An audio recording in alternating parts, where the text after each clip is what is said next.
Hello everyone, welcome to Starscream's Ghost, a Transformers podcast, your episode-by-episode podcast guide through the classic Transformers Generation 1 cartoon and Japanese anime continuity.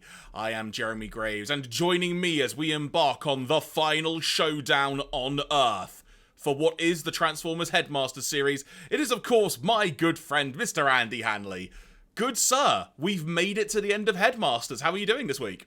We have, yeah. I'm doing well. I've got to admit, right now I've got like the phrase "the Final Showdown" stuck in my head to the tune of the Final Countdown, which sadly I don't think we have the music rights to do a thing with. But that's all I can hear right now, which is quite good because I've just had like the ending theme to this goddamn series stuck in my head for quite a while. So anything will gladly replace it.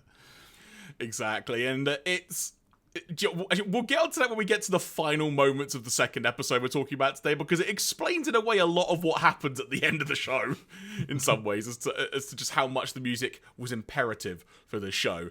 But folks, if you are a first-time listener to the podcast, I'll be straight up with you. You've joined us literally as we're talking about the finale of Headmasters. So if you want to go back and hear exactly everything that happened that led us up to this point, I encourage you to check out the archives, which you can find in the audio-only realm on your podcast provider of choice, or if you're watching the video version on YouTube, of which, hey YouTube, how you doing? You can catch all episodes there as well. And our landing website page, if that makes it easier to find all the links you need, including our social media handles, visit starscreamspod.com. So Andy, we've mentioned it sort of both between us a little bit here, but today, not only is it our 50th podcast episode, well, excluding bonus shows, but our 50th canon episode, if you will, of the podcast, we are talking about the Headmasters finale two-part story, episodes 34 and 35, The Final Showdown on Earth. General overarching thoughts on this, given it is the finale, I suppose the first question, and then we can dive deep into it, is, did it meet your expectations, whatever they were going in? I think it's a bit of a double-edged Master Sword, you could say. See what I did there? Because like the first of these two episodes feels like it could be about like 5 or 6 G1 episodes like slammed together in terms of kind of the plot points, the stuff's happening. There's a lot of gallivanting around Earth on this, where it feels like, you know, we visit all these locations that would have been just like a standard episode of like the US cartoon series, and there's sort of lots of different ideas flying around. Fantastic heel turn at the end of that first episode of the finale, which I guess I should have seen coming given the couple of episodes we had leading into this, but I still did not see it quite going like that, which is absolutely the literal great. Execution of it was something else, wasn't it? Yeah, it was one of those, like, yeah, there's been a lot of really great moments in this series, but that was a literal jump up off the sofa, just like going, yes, come on. Like, really, you know, really great. The second episode like has a lot of good stuff going on. Ending is a bit of an anticlimax for me. Like, I feel like, again, I guess I kind of saw some of this coming, given, you know, some of the stuff that had happened in major events like prior in this series, but it just felt weirdly a little bit of a sort of rushed, like, okay, it felt like it's like, okay guys, we gotta clear the decks, the series is done, go home. And so it didn't feel like it maybe had quite the gravitas that it should have done given the stakes. I think that's really fair, and rushed is the word I was going to use when we get more towards the end of the podcast, and that we saw it in a few episodes. I think it's the Planet Beehive episode in particular that springs to mind. There have just been a couple of episodes in this series where it suddenly feels like someone forgot something, and then they had to just like go into fifth gear to get as fast as they could to the location they were aiming for. And that is sort of what it feels like when all was said and done at the end of that second episode. And also, I'll be honest, the status quo of everything, I was expecting something far more definitive, as opposed to how it left it fairly open-ended for more to perhaps be there in the future if needed. Yeah, well, it's also... It weirdly sort of tries to have its cake and eat it there, because it makes it seem like, well, that's it. It's all finished. Everything's done. But that kind of also doesn't make sense, because there's not a definitive resolution. Like, again, you compare it to, like, the end of the movie, for example, you know, like Galvatron's been thrown out into space, Unicron's been destroyed, that's a pretty definitive ending. Like, there's still room for more stuff to happen, but, like, that whole chapter is, like, fully done and dusted. Like, even some of the other G1 continuity, the cartoon series, you know, the Decepticons are defeated so thoroughly that it's like, well, they're not going to be back for a while. And this series doesn't really have that. It feels more like a temporary retreat. That's your typical Decepticon end of episode, like, well, we need to get out of here and lick our wounds kind of feel. You know, it feels like they should be coming back next week and doing the same again. Was literally about to say, it almost feels like a standard US G1 ending in some ways by the time you get to that final scene. Yeah, exactly, except there's not anybody making a stupid joke and they all laugh to finish the episode, but beyond that, yes, absolutely. So, folks, again, if you're a first-time listener, just for a little context here, the subtitle version, if you will, that we've been following has been based on the UK 2005 DVD set, which, if you're watching the YouTube version, is right there, next to me, as it were. So we're following the Metrodome DVD script, so when we get to sort of foreign localization, when we delve into some TF Wiki notes on both of these episodes, if anything significant is there, they will be noted there accordingly, as it were. That said, Andy, before we actually do begin on getting into these episodes, subtitles weren't perfect in terms of translation across these two episodes. There were a few things that were a bit, quite frankly, just incorrect. Yeah, I feel like I'm just sort of... my brain is continuing to just sort of pass any, like, subtitle issues just, like, in my own head, whether it's timing or anything else. Like, these episodes almost threw me out a bit because the subtitling, the timing was a bit better than some of the other episodes. And it's like, oh no, like, I'm just so used to it being, like, several seconds out that I'm actually struggling now. It's a bit closer to the actual dialogue. So you've got your brain so wired in a particular way of watching something. Yeah. It's like, you know, you can kind of set your, like, DVD player to, like, offset the subtitles by a few seconds. Like, I feel like my brain has done that now and I haven't, like, set it back again. Well, you know what then? I think this is a perfect time to launch into the first of the two episodes for the day. This being us discussing episode 34, The Final Showdown on Earth, Part 1. We begin in space with Battleship Maximus trying to catch up to Scorponok. We see that the target masters are on the hull of the ship as the narrator comes in and says, quote, Scorponok plans to destroy the Earth in order to steal the energy released.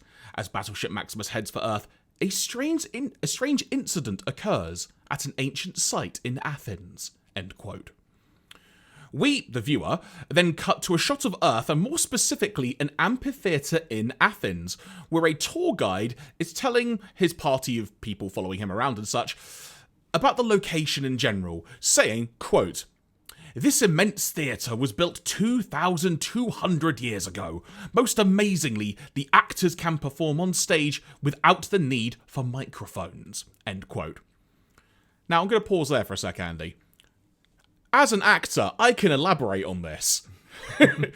Because this is the most random sidebar, so feel free to jump forward a little bit if you want to, folks, just to get back to talking about Transformers. But in the ancient times, if you will, there was no amplification. So people were trained to actually try and perform to the person in the back row of an auditorium. And in the case of this amphitheatre, it's freaking, I don't know how many rows it had, but so high up in the air, as it were, you had to train your voice to be able to carry that far. And that's also how I was trained in theatre and stuff as well, which is why I'm always so ridiculously loud. Sorry, not sorry. But so there's a little random tidbit for you. That is actually genuinely correct. Yeah, and I also enjoyed, this feels like another one of those, like, somebody's tapped the writers of the show on the shoulder and be like, kids show, can you put something educational in so the parents don't complain? And they're like, fine, well, here you go, history lesson. Yeah, like, ancient Greek amphitheatre, there you go. Your bit of homework for the day. Can we get back to the big fighting robots now? Once a tour guide has completed their speech, the ground begins to shake. And then we see the Decepticon duocons, Wingspan and Pounce, emerge, disrupting all the tourists, making them scared and such.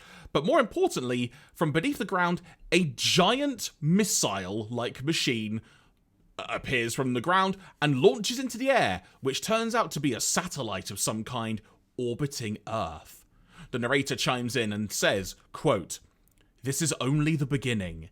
In the Atlantic, something is about to happen to the luxury liner Queen World." End quote. Which in itself, Andy, bad name for a cruise liner. Yeah, I mean, I feel like a lot of cruise liners just have bad names by default, so I mean, at least they didn't call it Titanic or something. I imagine. So it turns out that this cruise liner is off the coast of Lisbon in Portugal, and we then see Predaking and Bruticus just literally lift the ship up out of the water. Passengers are dropping off the end of it like flies and such, and then they just throw the cruise ship into the ocean.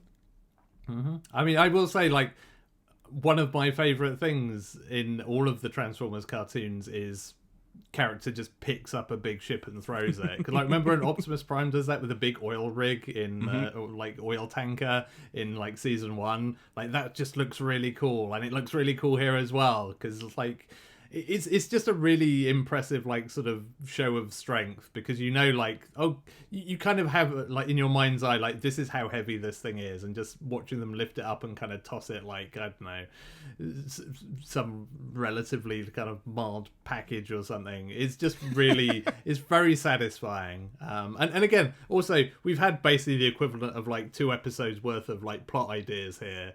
Just like within a couple of minutes, it's like, yeah, okay, Decepticons launching a missile, that could be an episode of the show. Like Decepticons in the sea attacking cruise liners seems a bit weird, but sure, that could be an episode of the show. So it's already just like feels like it's burning through a bunch of ideas, and I'm like, oh my god, we're like 2 minutes in here, guys. 100% agree. News of these attacks reaches Spike and Carly through... Now, I wrote down a Transformer that we've never actually seen before with like an orange, blue and white colour scheme. But Andy, to throw another deviation into this conversation already, we have actually seen this Transformer before, or this robot. Which I was really surprised to learn, but allow me to elaborate for you a little bit here. Because it turns out, per the TF Wiki, this is known, first of all, as Intelligence Officer. But the character model was actually used as one of the 3 sort of floating ghosts, if you will, the matrix of leadership ghosts, that we actually saw in the episode of Season 3, The Burden Hardest to Bear. Huh. Yeah. So, and what I'll do, in the edit of the video version, I'll try and put it in, maybe like on our social media and stuff as well. But there is actually a notable screenshot where you can see this character head just floating by Galvatron as he's sitting on his weird throne-like chair. And he's just got a bunch of floating heads by him. So we have actually seen it, even though for the life of me, I could not recognise this character whatsoever. Yeah, also, yeah, probably canonically not the same character. I mean, Exactly. my headcanon is just that, like, Carly and Spike just built it to replace Daniel. I'm like, well, now we've got rid of him. Like, let's get someone useful around the house. Let's build this intelligence officer robot. But I digress, so back to the story. They receive the news at Autobot City through their intelligence officer, and although they attempt to map the location of the Decepticons' staging base using the information they have to hand, they're actually more concerned with the fact that these attacks are happening as there are continuing efforts to basically repair all the damage from past battles that we saw earlier in the season, and the fact that those repairs are at a crucial stage. Refusing to halt the plans for repairs, but obviously are more than aware of the fact that Fortress is still off-planet, Spike dispatches the Protector bots, the Throttle bots, and the Autobot clone bots, who we've not seen in a hot blooming minute, to attend to the situations in question. In the moment, Andy, that I've noted down as being the, "Kids, do you have all these toys in your collection? No! Go tell your parents, why don't you?" moment. Yeah. Also, yeah, like, we've not used these characters in a little while. We'll probably get in trouble if we don't. I will say, the thing that kind of caught my attention most is that, like, 2 incidents have occurred. Spike draws a line and then just uses those 2 data points as like, well, this must be where the Decepticon base is. It's like 2 points on an axis do not make a data, like, anything you can analyze data from. It's like, yesterday I had 0 oranges, today I have 50 oranges. The answer to whatever the question is 25 oranges. It's like, no, that's not it, Spike, but whatever. For Andy, in the year 2011, in the year 1986... Yeah. It's just like it was just the fact that he just like draws a straight line on this map. Like, aha, I figured it out. It's like, no, that doesn't make sense at all. You might have just drawn the equator. Who can say? Also, we'll take note that we see Spike outside sort of rallying the Autobots that he has assembled, as it were. And his rallying speech, Andy, I decided to write down because it was, quote unquote, "I want you to avoid any unnecessary destruction of Earth. Keep that in mind. I'm depending on you." Yeah. Necessary destruction, though. A-okay. Absolutely fine. I mean, again, to be fair, in the grand Autobot tradition of just like doing untold damage to things and kind of worrying about the cost later, like, God, how many airports did Optimus Prime blow up and level to the ground during his tenure? Maybe Spike's just running out of budget in the bank account now. He's like, I can't keep repairing all this. I just can't. Yeah, you do wonder whether he's just kind of been left in charge of the finances. And it's just like, look, you guys need to go out and get a job. Like, can you, like, I mean, look, the Autobots are well placed to run a rival to Uber. Like, lots of driverless vehicles that they can just, ferry burgers around. That would be just like a fascinating, like, cartoon or comic strip where it's just an Autobot just taking someone on an Uber ride and they just start talking. Yeah. Like, what random conversations would you hear? Transformers in the gig economy. That's the comic that we need. We then cut back to Maximus in outer space, the narrator saying, quote, "Meanwhile, Fortress is oblivious to the incidents occurring on Earth and is still in hot pursuit of Scorponok." Battleship Maximus is pushing all of its systems to the limit to try and catch up with Scorponok. And also, at this point, we see that Wheelie is eager to get into the thick of it of fighting, which was my first moment of, oh God, what's Wheelie going to do to try and end this story? After everything we've seen, what could it possibly be? And he also starts teasing Daniel at this point as well, who we come to find out is still kind of dwelling on the apparent death of Sixshot, and also, quite frankly, put the possibility of war on Earth. Wheelie telling Daniel specifically, quote, "You've not been the same since you escaped that asteroid belt explosion." top 10 lines. Just like, you've not been the same since you saw like all these people who you love die, and and all these explosions, and your planet might be about to blow up. What's wrong with you, Daniel? Why are you not more cheerful? I mean, really. Daniel's response was, "Yeah, I know." And then adds, "But I thought Scorponok had disappeared from the universe."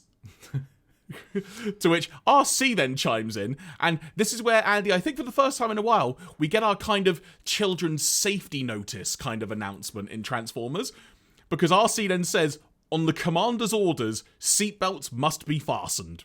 Yeah, again, that feels very much like there were complaints at some point. It's just like, we tried to take our kids out in the car and tried to get them to put their seatbelts on. They said, "Well, Daniel never wears a seatbelt in Fortress." It's like, can you please just make him wear a seatbelt just once to make our life easier? And then the scene ends with Daniel saying that if war breaks out on Earth again, it'll be terrible for my mother and father and everyone. There was that pregnant pause as well in the subtitles, I'm just saying. And then RC actually then sort of responds to him just by going, "You've grown up so much in such a short time." You see, I do, like, all joking aside, I do actually quite legit like this whole conversation, because it is 100% agree. A very kind of, like, earnest attempt to kind of show, like, hey, yeah, like, Daniel's been through a lot here, but actually he has grown as a person. And, he has become more thoughtful about it. Now, I mean, arguably, you could go and pull together a clip compilation of all the reasons why that is not true, but like, I still think as a direction of travel, especially for these final episodes where sort of, I mean, even the way Daniel is kind of treated around the other Autobots, so we kind of get to a really important moment of this very shortly, where it's just like, no, actually you are mature enough to just like face the truth about things and just be told straight up what's happening. We don't need to do the whole "don't tell Daniel" thing anymore, because he can handle it. Like, he's seen so many people die, he's fine now. But no, it's actually a really good kind of close out to the series from like the Daniel's perspective of like, no, kind of, much like his dad, he's kind of, he's had to grow up fast as things have moved on around him. Yeah, and this will become more apparent as we keep recapping these 2 episodes, but it is all, like you say, a very notable, almost like coming together of all the elements we've seen throughout the series for Daniel and him just growing up. I mean, I can't remember, we'll get to it accordingly, but there is a specific moment I've got in my notes where I just wrote down, man, in that moment, he looked exactly like a young Spike circa season 1, season 2. There was a proper moment of it, and hopefully I'll be able to find it when we get to that. Yeah, and I feel like there is a definite attempt, even on the part of the animators, to kind of make him look more mature in his kind of reactions and facial expressions and his sort of posture and everything in these episodes, which again is quite a nice little detail, because especially when you have these kind of kid characters, they tend to just kind of be there as audience ciphers. They don't necessarily kind of grow, or they may be doing like an episodic fashion, but the grand scheme of them, they're just, the same old fun kid character. Whereas, there is definitely something going on here, and like, arguably on an episode to episode basis, it doesn't always pull that off, but it does have like an end goal to it that kind of works. Back to the story. Believing that Scorponok has reached Earth at this point, Chrome Dome now apologises for accepting Sixshot's challenge that we saw in the last episode, and the fact that he's delayed the group. But Point Blank tells him, quote, "I accept your apology, but don't lose your fighting spirit," quote. He then adds not to dwell on the past, but look to the future, immediately leading to some serious ribbing by Chrome Dome, I should say, from the other Headmasters over his new best friend, Point Blank. Hardhead saying, "I don't get it. 1 minute you're fighting, the next you're best buddies." Which I thought was a bit of a stretch, but Yeah, well, yeah. And also, I mean, it sort of ignores the elephant in the room, that it's like, well, there's actually a really serious kind of situation at bay here. Like, of course, everybody would bury the hatchet and be like, hey, yeah, look, we all just need to look out for each other here, because, like, this is potentially the end of Earth and the universe. So, maybe this is not the time to fight and squabble about stuff. We then see that Fortress contacts Autobot City, and Metroplex specifically gives the bad news of, quote, "Decepticon remnants. They're everywhere," end quote. And even as Battleship Maximus plunges into Earth's atmosphere, we see, Andy, that there's a hitchhiker outside the ship. And it's only flippin' Sixshot. He survived. Shock. We then see the emergence of a mysterious metal tower that has all of the locals completely spooked. The Protectobots arrive, but Bruticus appears from a nearby river like he's Godzilla or something, and then just says, "At last you're here, but the Death Tower can't be destroyed that easily," end quote. I've got to say, Andy, Death Tower is a fantastic name for a structure. I mean, yeah, this was the note that I made. Is like, say what you like about the Decepticons, but they know how to name things. Mostly, Every time. Not always. They've had some pretty flaky ones as well. But yeah, like Death Tower is very good. And then once it turns out there are more of them, it's like, oh man, you've got plural Death Towers now. And in your next, "Look kids, look at all these combiner toys. They combine together. Be sure to tell your parents" moment. The two combiners, Defensor and Bruticus, begin fighting in the river. But as the fighting continues, the narrator suddenly chimes in over the top of it and says, "However, the enormous Death Tower that has appeared in Australia is not the only one." Because did we mention, folks, they've gone to Australia for that particular tower? Probably didn't actually mention that. I mean, what is it about Japan wanting to destroy Australia all the time? Like, in Gundam they drop a colony on it. Now we've got Death Towers in Australia. It's like, guys, they're your neighbours. Come on, be nice. I feel like this is the thing of like, we need somewhere that's close to Japan but not actually Japan, just to make this feel a bit more impactful. Like, oh, Australia then. Elsewhere, in Santiago in Chile, it turns out, there is another one of these Death Towers appearing. and the Throttlebots and the Autobot clones investigate, only to find Predaking waiting for them. Can you see where this is going, folks? This is very much, Andy, the two-part story of we've got to show every single Transformer in this series that hasn't either died or gone away on a vision quest. We need to sell these toys. At this point, we then find out the Battleship Maximus has landed in a river on the planet Earth, and is met by Metroplex, who reveals all of these new developments that are occurring to the assembled Headmasters and Target Masters. In a quick sidebar moment, Andy, but relevant in this instance, after landing, we see that Sixshot emerging from under the water, which I won't question why he was under there, but fair play, and he sort of turns towards the ship and says to himself, Daniel. Oh, his voice is deeper, sorry. Daniel, you are a true warrior. I hope we have the chance to meet again. So it's nice to see that they were kind of at least carrying on that through line a little bit there, and it gave you that feeling of at some point these two are going to cross paths again, and I'm really looking forward to it. Yeah, it definitely makes it kind of a two-sided thing rather than just like Daniel being all like, oh no, poor Sixshot, and Sixshot not really caring, which is sort of, it's still part of this sort of whole story that I wish they had a bit more time to flesh it out or kind of give a bit more explanation other than they hung out on a planet together for a while. But yeah, like as a narrative point, for everything to kind of, come to that singular point as you get into the final episode, it's kind of like, yeah, this all makes sense. This is a good place to kind of pull things towards. We then see the Target Masters head off to investigate the Santiago Death Tower, as I apparently wrote it down, so that's quite amusing, while the Headmasters confer on the other situation.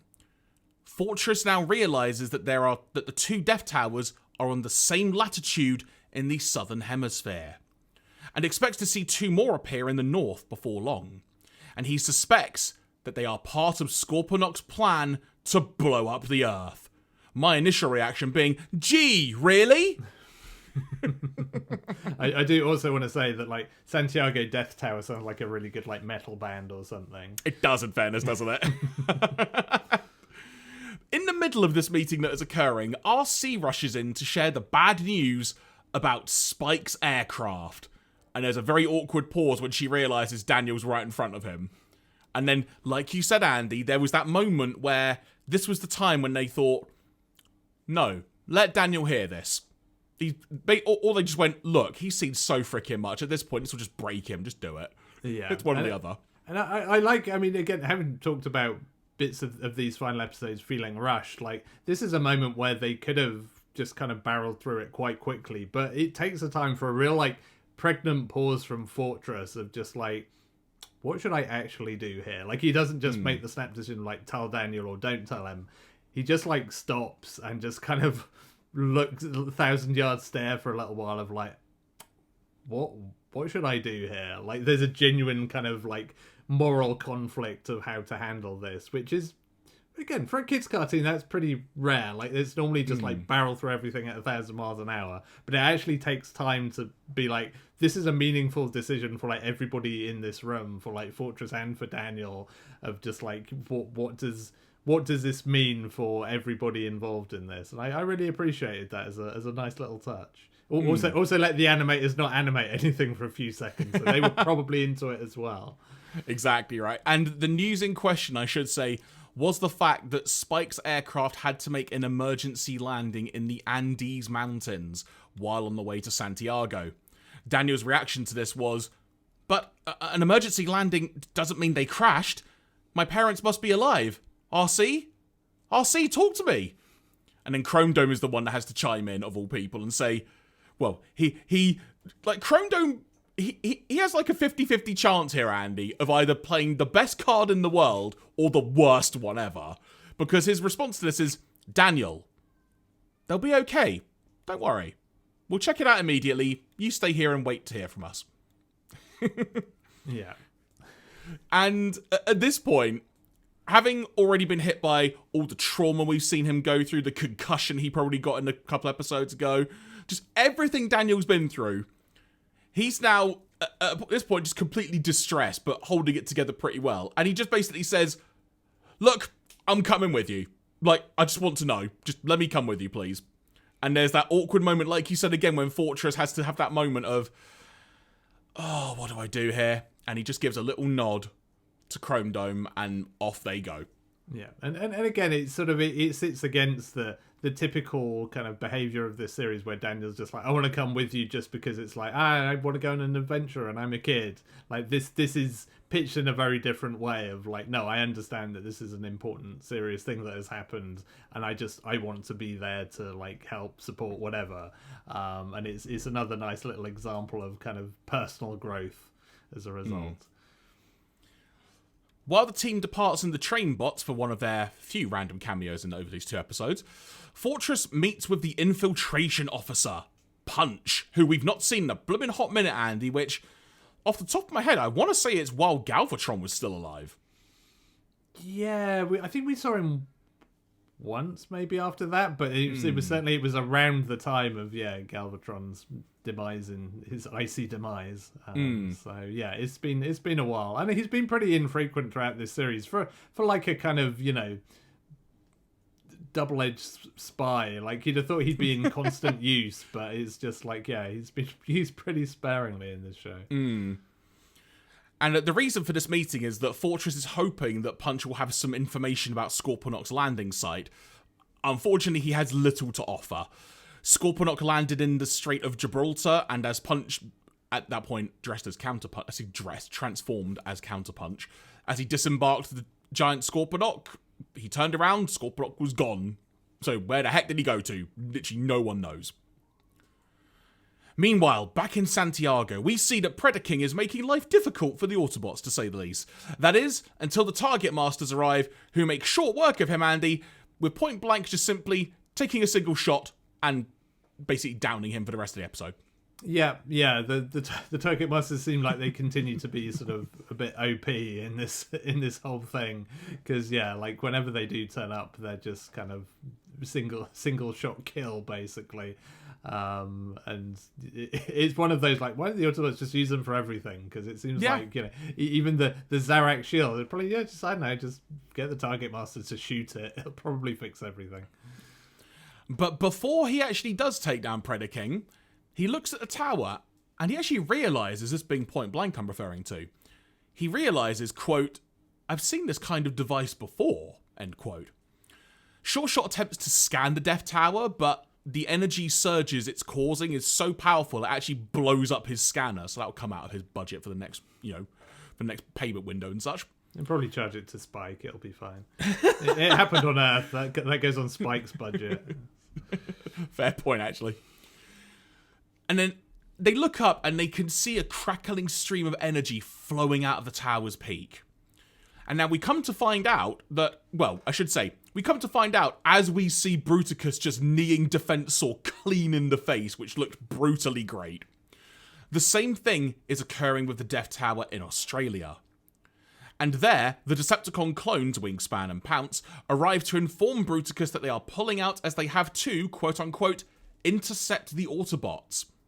Defensor attempts to pursue them, but the energy from the Death Tower simply just blasts him out of the sky. We then go to the Andes Mountains, where Daniel, Wheelie, the Headmasters, and the train bots arrive on the scene of Spike's rough landing.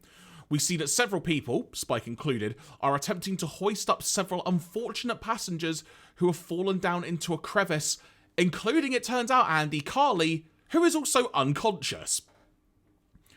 At this point, Daniel demands to be allowed to rescue his mother personally, which Spike doesn't want to let him do, but Daniel starts going, look, you're hurt. I can do this. Trust me. He doesn't say I'm a big boy now, but it's effectively what he's saying, kind of thing. And there is a moment, and for all the talk in the series, Andy, and to be fair, we're not totally done with this yet, with this discussion about Spike being a bad dad, but for all the talk we've had in the series of all the dumb stuff that Spike has done as a father, he takes a moment, he looks in Daniel's eyes, and effectively just gives him approval to go and do this task and help save his mum. Which, to be fair, he does admirably. The way it works is he's sort of tied a rope around himself, this being Daniel, and Wheelie sort of helps lower him down in an abseiling fashion. Somehow Daniel is able to get the unconscious Carly tied like by a rope to his waist and such. And surprisingly, Andy, in the reverse now, where Wheelie is pulling him up, why was no one else helping Wheelie pull him up? I mean, why was it not Wheelie that went down there in the first place? Was my yeah. thought. Like, because it's made very clear. Like the headmasters are like, we can't fit down in this crevice. And it's like, okay, that's a good smart plot point to stop the Autobots just scooping them out. But it's like Wheelie's not far off human size. It definitely, from eyeballing it, he can definitely fit in this crevice. Also, he's a big, strong robot. He could probably just take like all of those unfortunate passengers in one go. Maybe he's too heavy for the rope, I guess you could argue, but I don't know. Like that just seemed like I was like looking at Spike. Just say get Wheelie to do it. Like you could save your son this hassle. I mean, to be fair, would anyone say get Wheelie to do it? I mean, yeah, if ever there was a time. But no, there's never a time for Wheelie to step up and prove himself. Exactly. I mean, yeah, poor Wheelie doesn't really get any redemption in this story. Like, yeah, Daniel gets plenty. Wheelie's just not kind of a jerk for most of these episodes and doesn't really get to do anything much useful. But no, I mean, again, is a good bit of the whole, like, yeah, Daniel sort of, progression. Also, this. We've not really talked about these episodes being pretty well animated, but like actually these scenes, the shots of like Daniel being pulled up out of this crevice was kind of like the moment that really reminded me of like, there's actually some really good animation in these episodes. Yeah. Like there's good, it sounds like a really weird thing to say, but like it's kind of hard to animate like an unconscious person being carried well, but they actually do a pretty good job of it here. And like this does lean into like there's some really good moments and shots across these episodes that are really well executed. And yeah, this was actually one of them. And the fight scenes obviously as well. We get some great moments of that. But just like you say, in general, you can tell it's kind of the 2-part finale because the animation has stepped up a level. We talked about it on the last podcast actually when there was a few moments, including that Wheelie distressed look face where it almost looked on par with Transformers the movie levels of animation. Like, there are particular moments in these 2 episodes where you're just like, damn, that looks good. Yeah, and I think that is, much as we said in that podcast, that's kind of the interesting stuff. Because it's like, okay, fight scenes and stuff, of course, you're maybe going to put a bit more into that. But it is stuff like the facial expressions. Again, like that moment with Fortress and with Spike there of kind of like having to think about this. There is it's not just like blank face, just hold on this shot of character just looking blank for a few seconds. It's a proper actual, like, no, you can kind of see there's a thought process, there's some worry there, and it's pretty good at putting all of that across. As we go back to the story, everyone reports back to Battleship Maximus on their success, where Fortress has now deduced that the Death Towers are drawing energy from the Earth's core. Surprise, surprise. Part of the conversation between him and RC being, RC says, what the hell did I just say? RC says, is there any way to destroy the Death Towers? Fortress responds, we don't know what the consequences will be if we destroy them. We have to wait. We also get to see the energy from the towers is actually causing damage over a wide area across the globe. It's not just the local landscape that's being affected. Sort of ships in the ocean are being impacted. They're causing all sorts of problems. I did enjoy how the narrator here calls them strange beams of light. It's called lightning, my friend. It's like I can imagine him like sat at home in a thunderstorm, like, look at the strange beams of light outside. His wife being like, oh, you mean the lightning? It's like the equivalent of like the phrase of like the name sellotape being copywritten. So everyone on Blue Peter back in the day for UK children's TV had to call it sticky back plastic. Yeah. So has anyone copywritten lightning? Yeah. I mean Apple, but anyway. Fair actually. All right, I'll give you that one. Fair. Well, they probably not when this show was made. So there you go. And also maybe this is why Apple called those cables lightning. Maybe Transformers did it first. Another edition of Transformers did it first. Finally, we squeeze one more in before Elsewhere, we see Bruticus and the Decepticon clones crossing paths with Sixshot, and the clones are a little bit suspicious because Sixshot doesn't know where they're supposed to rendezvous with Scorponok at the North Pole. The conversation goes on a bit, and Bruticus is sent on ahead, much to his annoyance, it should be said, and the clones continue talking with Sixshot as we, the viewer, hear about the satellite that has been put into orbit and the fact that it's going to collect the plasma energy from the planet Earth once it has been blown up. Which, in fairness, Andy, at least Scorponok has kind of upgraded his plan a bit from what he did with Cybertron and Mars, where he just had to sort of manually collect the energy. Now he's got an actual source device, if you will, to collect said energy. Yeah, this feels like a kind of continuation of, like, Scorponok actually makes pretty good plans, like, when you compare to sort of Galvatron or Megatron before him. It's like, no, this guy is thinking, like, at least a couple of steps ahead a lot of the time. And, you know, there is something to be said for that. But, having gained enough information from them, Sixshot turns, if you will. And he does it in the most brilliant way possible, Andy, where he basically just lashes out at them, and he basically decapitates both of them and departs. I wrote, has he just killed 2 Decepticons? Because you just see him effectively punch them both in the chest and almost do the equivalent of like an Austin Powers judo chop on both of them. Mm-hmm. And when we see them on the ground, one of them's literally got their head decapitated, the other one's barely hanging on by a thread. And you just basically go, holy crap, that was great. Sixshot's amazing. Yeah, it's really fantastic, and it's so good at keeping its powder dry there, because yes, there was that line about Daniel, but that doesn't necessarily mean anything in isolation, and it kind of seems like Sixshot's just kind of, I mean, you know there's clearly some bad blood there, given all the stuff that he's been put through by, like, Zarak over the past few episodes, but it's like, well, it seems like he's just kind of, you know, back on track, following whatever's going on the Decepticon side, and then that just kind of comes almost completely out of the blue of just like, bosh, okay, now the stakes have suddenly changed massively, and yeah, it's a really great like punch to the air, like, oh, here we go kind of moment for this story as a whole. Back at Battleship Maximus once again, we see that Daniel and co, including Carly, who is now conscious but on a stretcher, they have all returned via the train bots. And this occurs just as the Target Masters arrive to report their findings. Daniel also, we should note, is being praised by not only his parents, but a lot of the Autobots as well. So much so, he's getting embarrassed.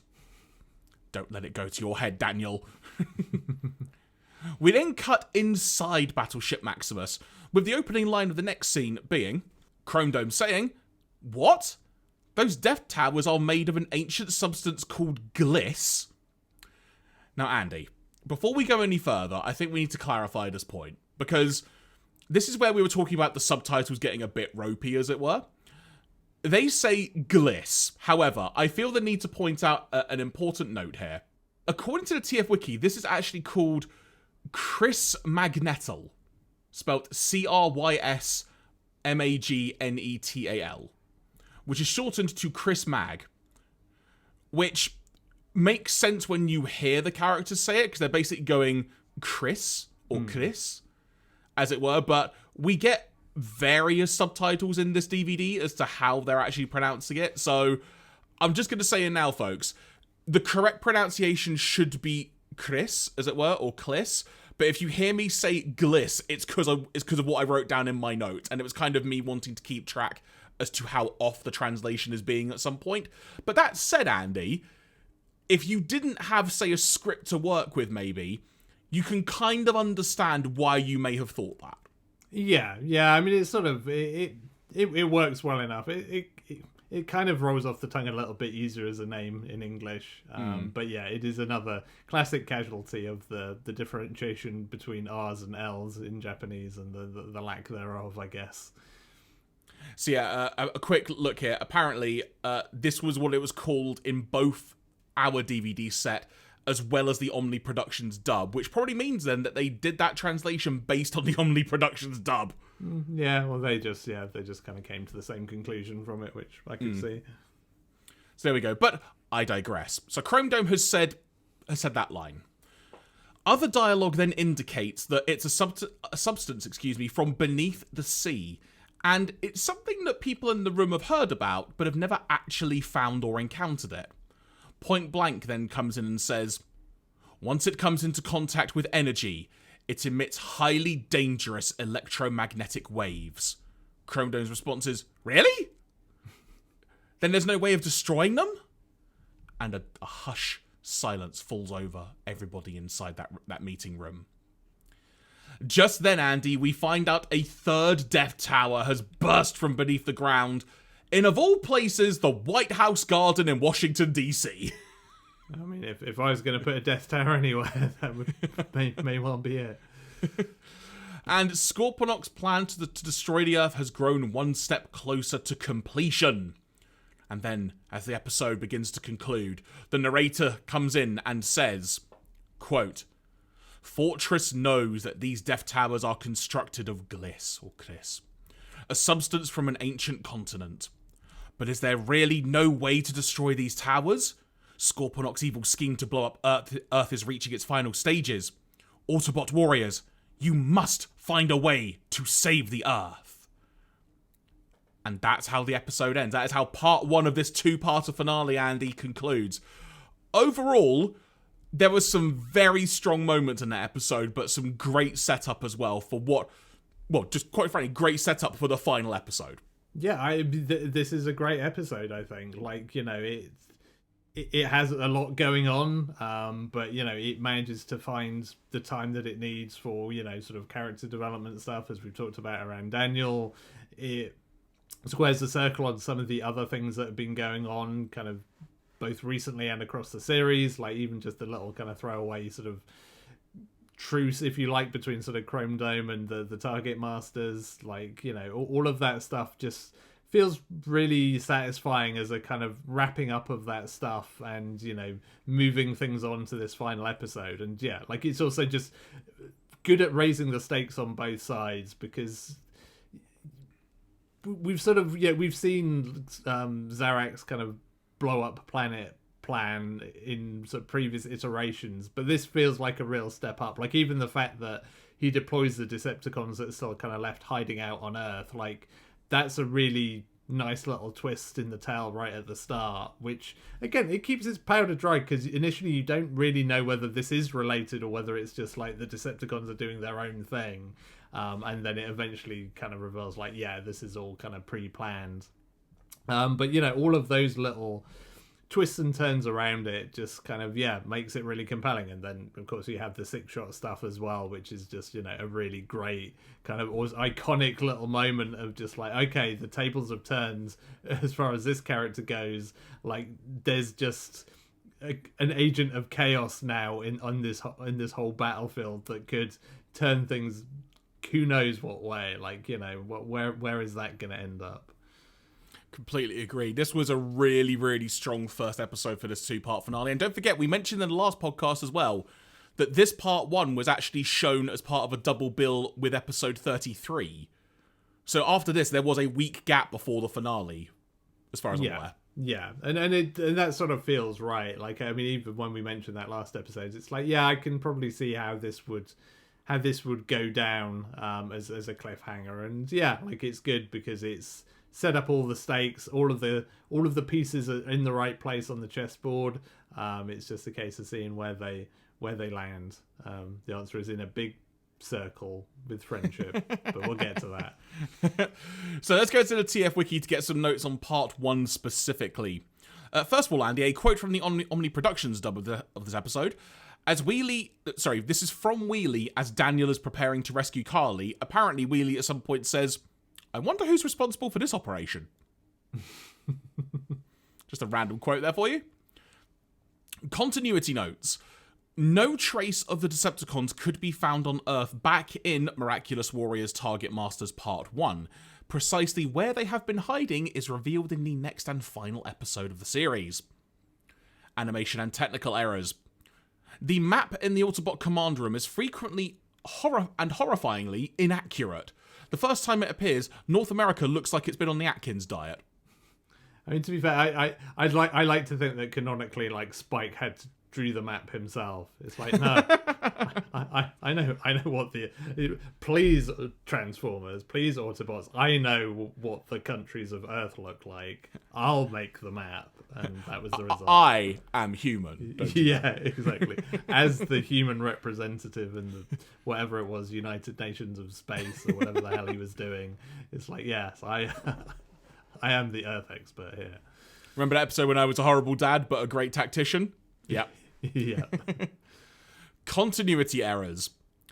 The Protector bots are shown to be on Earth here when they were on Planet Master back in Operation Destroy the Decepticons.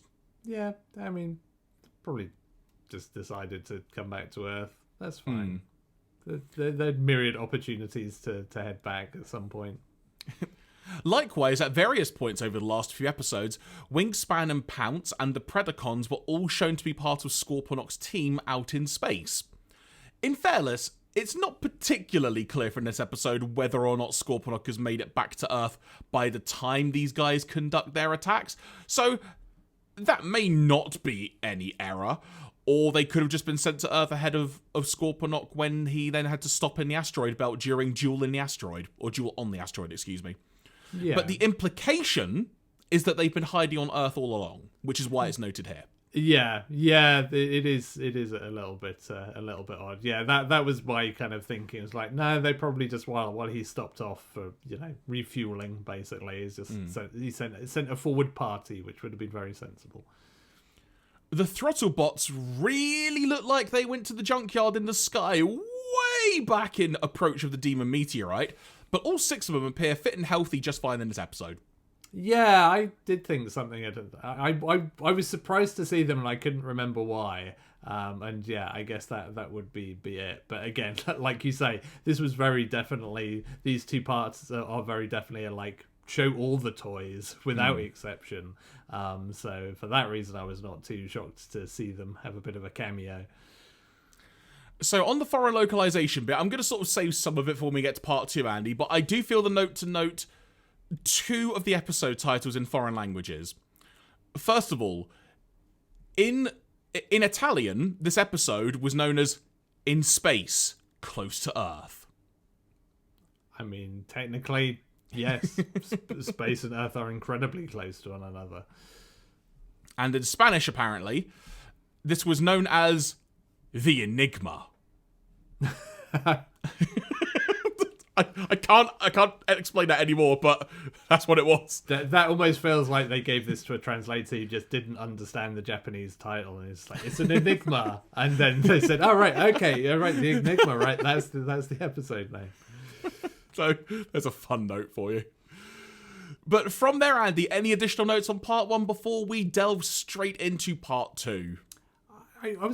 I feel like this has probably happened more times than I've noticed during the series, but I did notice that the clones, when they were talking to Sixshot, just called him Ninja-san.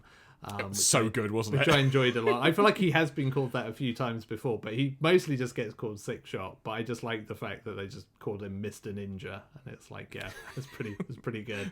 And I mean, didn't end well for them, but fair play to them.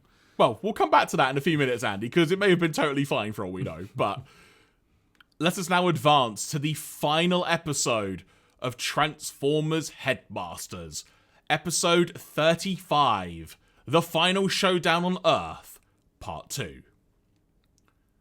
Metroplex arrives at Battleship Maximus to inform the Autobots of the emergence of a 3rd Death Tower in Washington, D.C.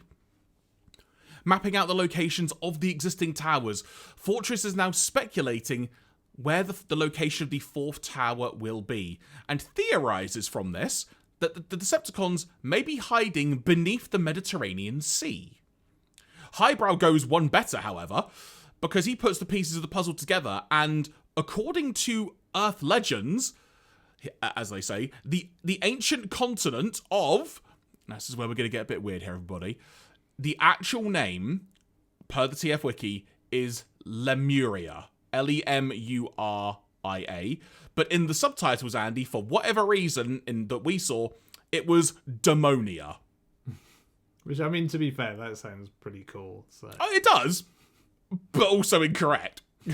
So, if you see me flip-flopping back and forth between Demonia and Lemuria, folks, that's why. I'm just saying that out loud now. So, according to the Earth legends, the ancient continent of Demonia/Lemuria was said to have sunk beneath the Indian Ocean, and could be where the Decepticons are getting their gliss/cursed metal, this is going to get really bad in a minute, used to make the Death Towers. But just then, a report comes in from the intelligence officer Punch, as he says, quote, "Scorponok is heading for Egypt. we intercepted a warhead fired at Washington from Santiago. Scorponok has set all the Death Tower energy induction boosters. End quote. Which, that's a tongue twister if there ever was one, Andy. There you go. So things are not looking good, as it were, but Battleship Maximus immediately lifts off for Egypt. Randomly, though, Metroplex is holding Daniel and Wheelie just in his hand as they fly away. And they're both wondering, where's the ship departing to? The conversation unfolds, and here is a bit of that for you. Daniel says, "We're warriors too." Wheelie says, "Yeah, they shouldn't leave us here." To which I'm thinking, maybe they should? Metroplex then chimes in and says, "You'll see them again when the injured scientists are transferred here." Wheelie comes back with, "Really?" And Daniel says, "It's just to transport the injured." Metroplex says, "Exactly." Now, Andy, the reason I bring this up, this comes across to me like Metroplex was told, "For God's sake, don't let them be on the ship when we go. Please distract them. Lie, whatever you've got to say to keep them away. Don't let them be involved in this mission."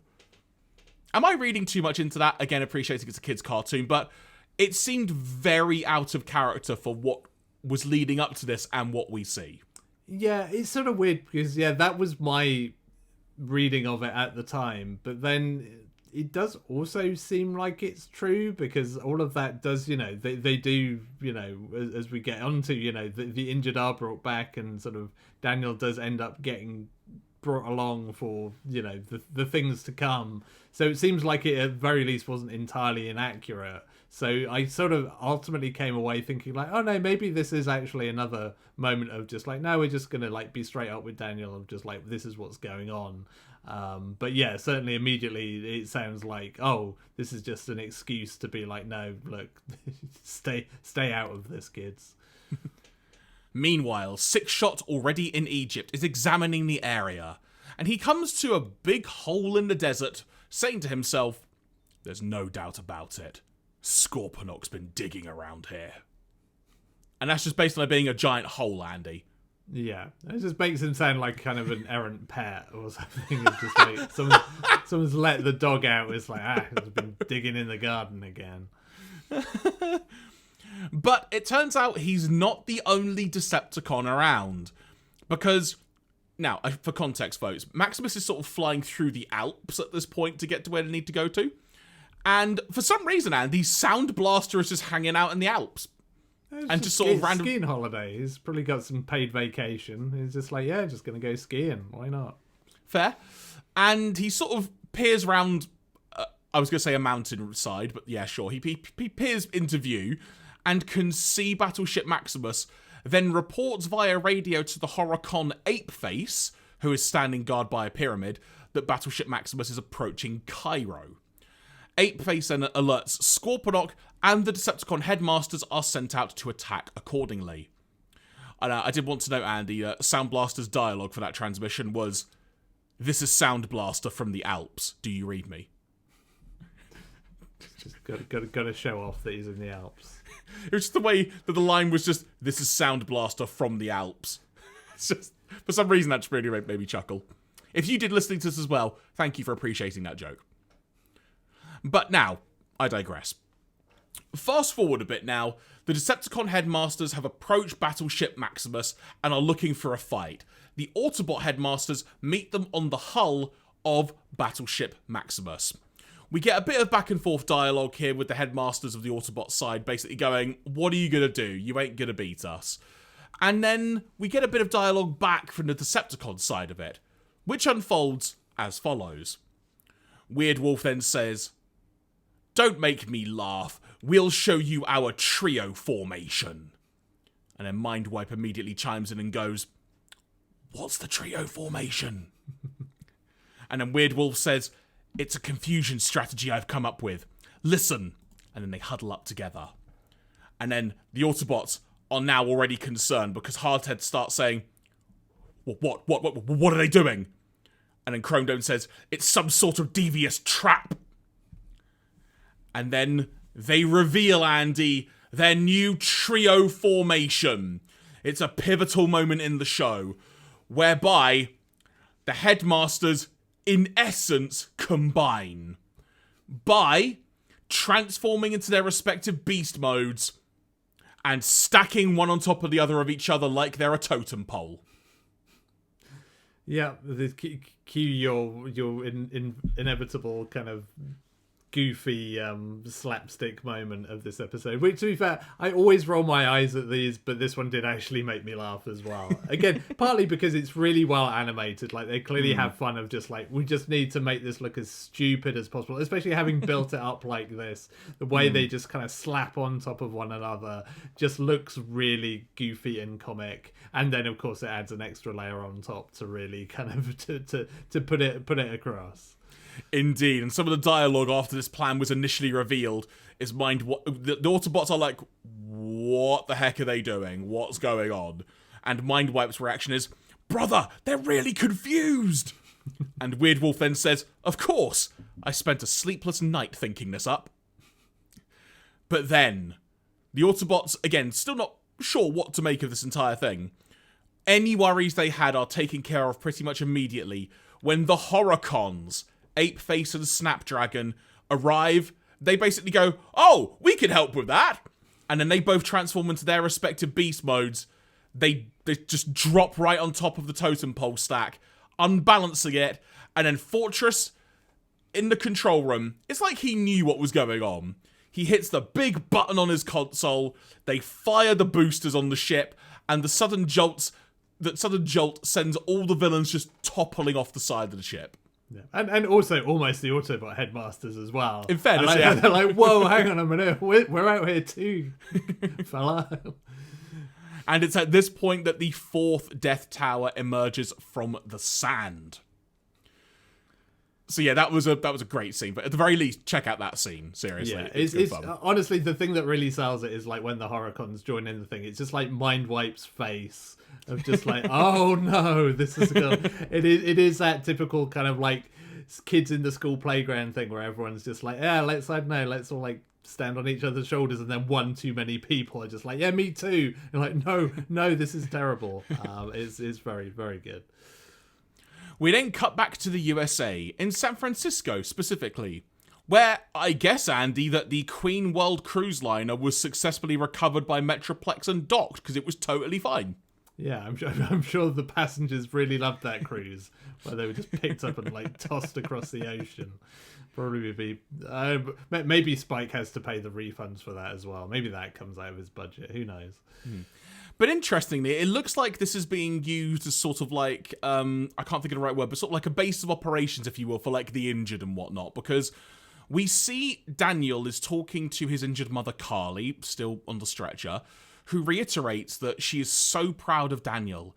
And for the first time in the series, Andy, this is the moment I was talking of it earlier.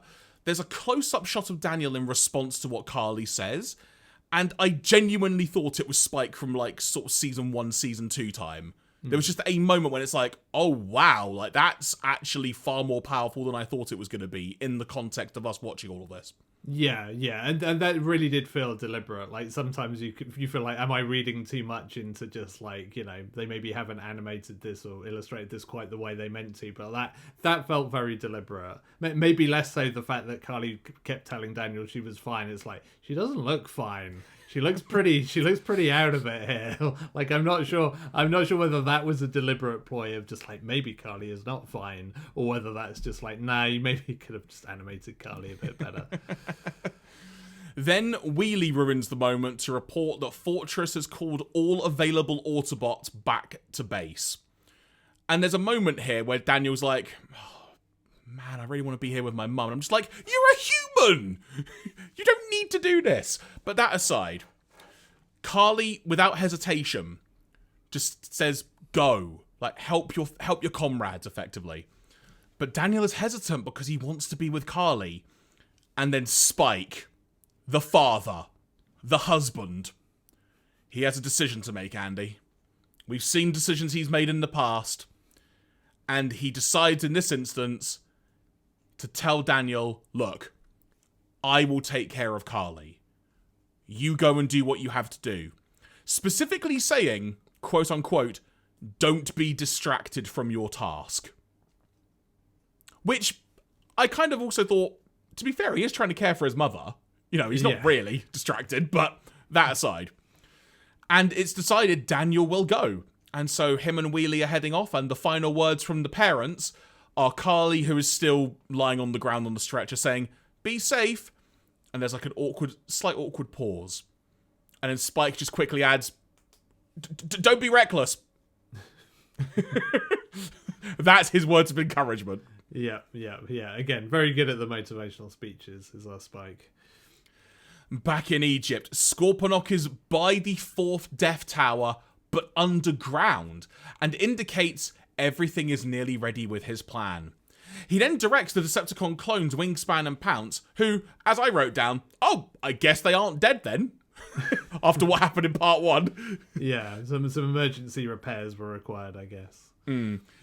They were about to set the energy induction booster on that Death Tower, and Scorponok adds, "Once set, it can't be stopped.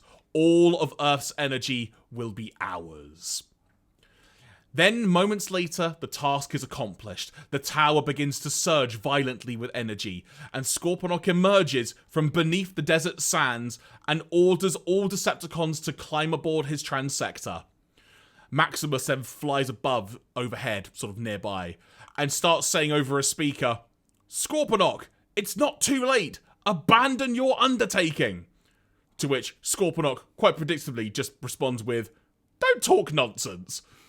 The countdown has started.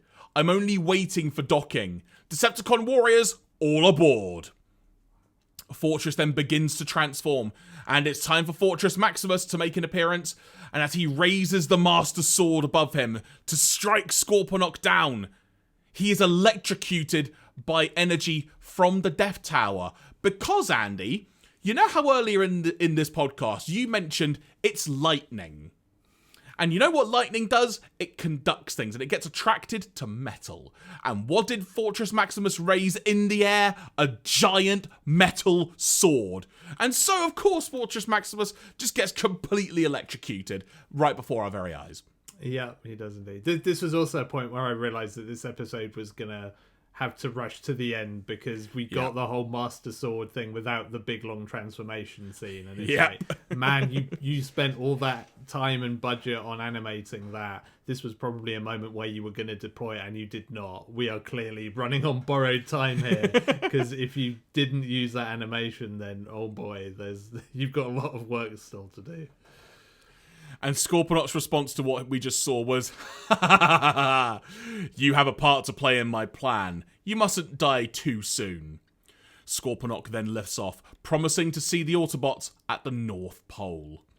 And we then see Fortress Maximus, who is in Fortress Maximus mode at this point, attempt to stop him by following, but again, one of the lightning bolts just blasts into him and forces him just to crash down from the sky. We then cut away to Scorponok flying over the ocean, and the narrator saying, "Meanwhile, Scorponok dives into the Indian Ocean." Sixshot, we come to find out, is secretly in pursuit of Scorponok. And Sixshot himself is going, he said he was going to the North Pole, but he's come here. So, dives deep into the water to follow him. But Scorponok is really quick underwater, it turns out, so sort of vanishes, as it were, fairly quickly. But Sixshot keeps following, and suddenly a subaquatic whirlpool emerges, and he is pulled down and is just stunned and dizzy. The screen is going all over the place, and then we get a sense of calm. Sixshot, in essence, regains his bearings, and is stunned to discover he has been swept into the undersea ruins of Lemuria, or as the subtitles previously called it, Debulia, I think it was, but as it's now written, Andy, in the subtitles at this point, Lebalia. I couldn't keep up with this. It was really difficult to keep track of that. We then see Scorponok engaging in dialogue with one of the Duocon's battle trap, as he's told that their battleship is already on the way to the moon, so we now know how they're going to escape, as it were, from this grand plan. But as they're coming down the staircase, Scorponok is stunned to see that Sixshot is still alive. Sixshot then says, "Surprised to see me, or surprised to see me alive?" Scorponok, in a surprised manner, then goes, "Your sense of humour has improved in time, and in the time that we've been apart." And Sixshot just says, "And you've become a better talker." Scorponok then goes, "Don't make fun of me. Look at our beautiful plan instead." And then immediately we see a giant furnace-like device that is effectively smelting all of the gliss, the crisp, whatever you want to call it. And it's being monitored, Andy, these conveyor belts, for some reason by two combiners in Devastator and Menasor. It's like, okay, a bit much when you're underneath the ocean, but sure. I mean, at least Devastator makes sense because we know Devastator is used to build things. You can imagine that he built this whole thing. But yeah, Menasor is just very much just like, I don't know. We've not shown Menasor enough in this episode, so I guess he can look after the smelting plant. Scorponok then says, "It's a wonderful metal that will unleash tremendous destructive power." Sixshot retorts with, "So Earth will definitely be destroyed?" Scorponok comes back with, "Yes, when the energy accumulation satellite enters Earth's orbit." Sixshot then bows and says, "I just came to bid you farewell. I'm going now." And Scorponok says, "Damn you. Are you going to betray us now that you know the secret?" And then Scorponok uses his arm cannon to fire right in the center of the back of Sixshot. Fires at the ninja. But nothing happens. The blast just passes through Sixshot. Because now we know he's merely fired at one of Sixshot's holographic duplicates. A wonderful little ploy there, Andy. Sixshot also having a bit of fun going, "You're the traitor, not me. Farewell." And Sixshot escapes.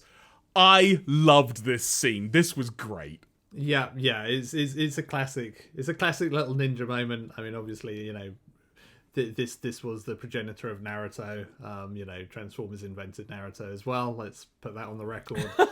But yeah, it's a really good. This whole exchange is really good because it's like their initial sort of reintroduction to one another. Their greeting is very much both sides trying to kind of sound each other out a bit and kind of needle each other. I mean, it's kind of weird to some sense that like Zarek kind of gives the game away because you'd have thought he would have been like, "Well, I've kind of tried to have you killed like twice in the past couple of episodes, fool me once, shame on you, etc., etc." Maybe I should not just blab my plan because maybe Sixshot might be kind of annoyed at me. I don't know. I'm just getting the vibe that maybe he's not entirely happy with me right now. And also, yeah, like maybe that even if I'm going to try and take him out here, that's not very easy in your like non-Scorponok mode.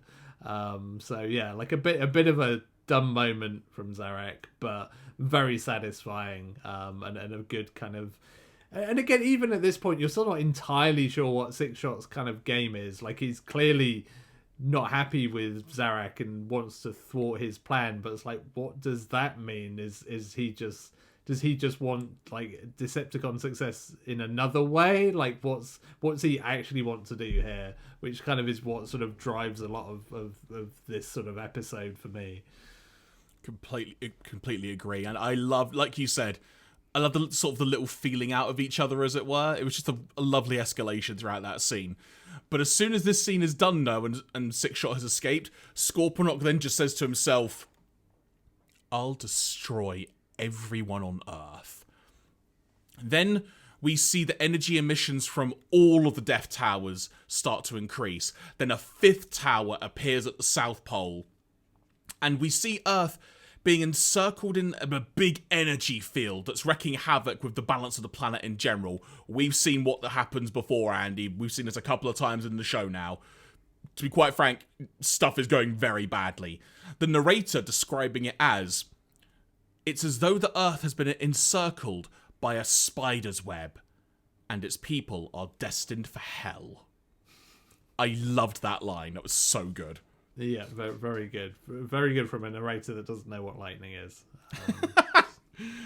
Said narrator continues, "But Fortress is determined to save the Earth. he mobilizes the entire army and sets off for the North Pole.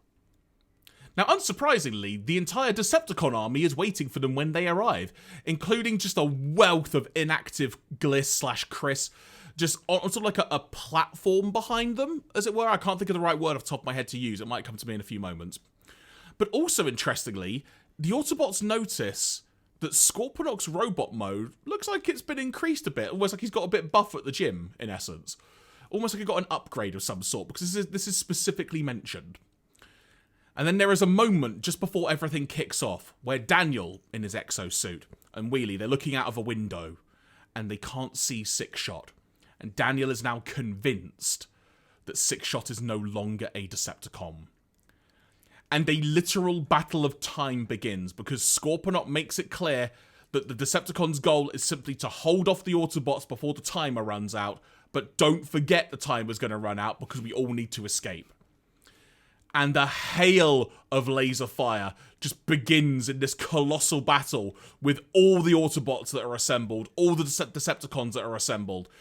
And then Battleship Maximus literally collides with the Zarak shield in quite an awesome moment, actually.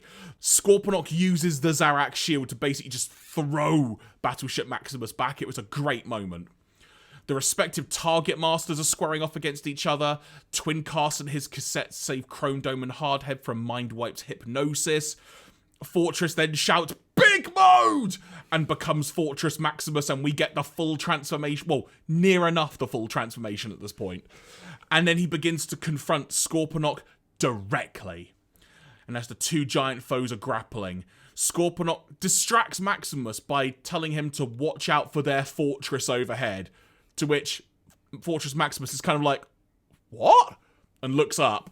And then that's the moment when Scorponok is going to strike. Because he then basically swipes the Master Sword out of Fortress Maximus's hand, knocking it aside just out of reach, but sticking into the ice. And at this moment, we have a small calm, Andy, because Wheelie and Daniel... Well, actually, I say it's a small calm. It's not, but it's absurd. Wheelie and Daniel come to the aid of Fortress Maximus. And they do this by distracting him with a few of their pew-pew laser blasts from their respective guns. And Scorponok is kind of that thing of, the hell are you two doing? And this allows Maximus to regain the sword and just clobber Scorponok with it. It was a great moment.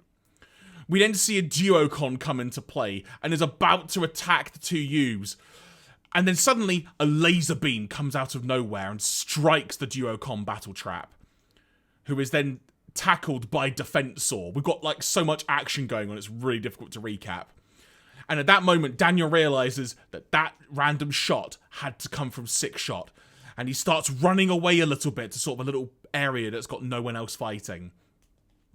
And he encourages Six-Shot to show himself. But then there's some silence. And then Daniel tries again to encourage him. But then Six-Shot then responds by saying, "If you see me now, parting will be hard." And Daniel responds with, "I won't cry, Six-Shot. I have things to talk to you about."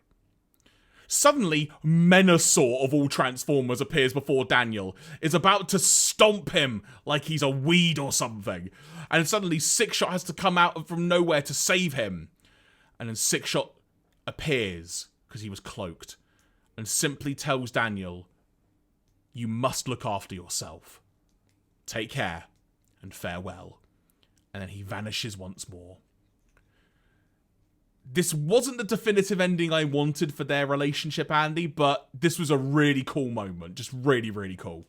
Yeah, I mean, this whole segment, like, ticks a lot of boxes for me. I mean, for starters, the whole big kind of all Autobots versus all Decepticons fight is really pretty cool to see. Like, it